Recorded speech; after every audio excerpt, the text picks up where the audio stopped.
नमस्कार। राम राम। आप सभी को हार्दिक हार्दिक बधाई। आखिरकार वो दिन आ गया।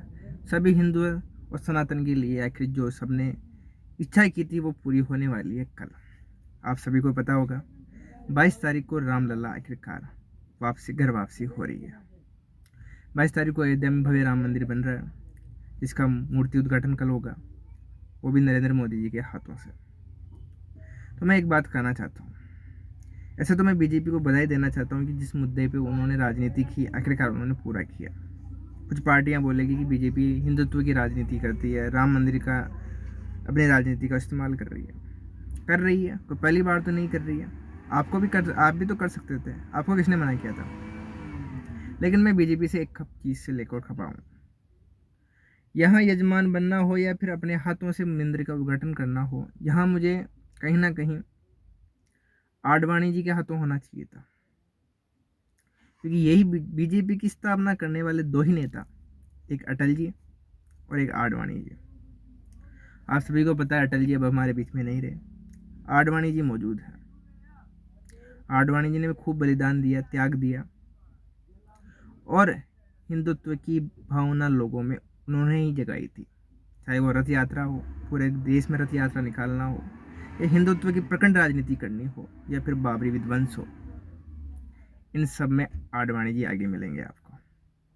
तो मेरा खुद का पर्सनल निजी विचार है कि कहीं ना कहीं मुझे लगता है कि इस बड़े मौके पर ये शुभ काम आडवाणी जी के हाथों से होता तो कितना अच्छा होता, क्योंकि वो इनके बिल्कुल हकदार थे। मैं यहाँ खपा हूँ मोदी जी से। उनको थोड़ा उदारवादी बनना चाहिए था, सीनियर नेताओं की थोड़ी रिस्पेक्ट रखनी चाहिए थी, और ये मौका उनको देना चाहिए था, क्योंकि हिंदुत्व की राम की राजनीति आडवाणी जी ने शुरू की थी। पहले दबेसुर में नाम उठता था, लेकिन पूरे भारत में रथ यात्रा निकालकर हर एक हिंदू, हर एक सनातन में राम के प्रति भावना सिर्फ आडवाणी जी ने जगाई थी। और इस राम रथ के द्वारा ही, इस यात्रा के दौरान ही बीजेपी 2 सीटों से 85 सीटों पर पहुंची थी। तो ये उनको मिलना चाहिए था मौका। यहाँ नरेंद्र मोदी से मैं थोड़ा ये हूँ कि उनको मौका मिलना चाहिए, उनको यजमान मिलना चाहिए। उनके हाथों प्राण प्रतिष्ठा होती तो कितना अच्छा रहता। लेकिन चलो, अगर नहीं हो पाया जैसा तैसा, लेकिन हम इस बात से खुश हैं, आखिरकार रामलला की घर वापसी हो रही है। कितने सालों की कितनी लड़ाई के बाद आखिरकार हमारी जीत हुई।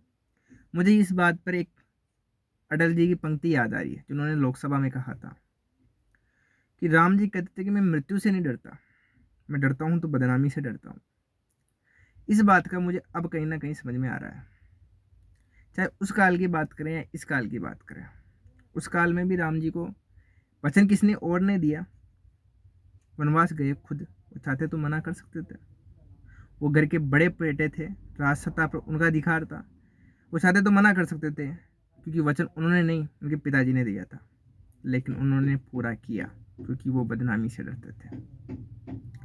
इस बात पे भी वो उन्होंने प्रखर कहा उनके पिताजी को कि मैं अपने वचन से नहीं हटूंगा, क्योंकि रघुपति की रीत सदा चली आए, प्राण जाए पर वचन ना जाए।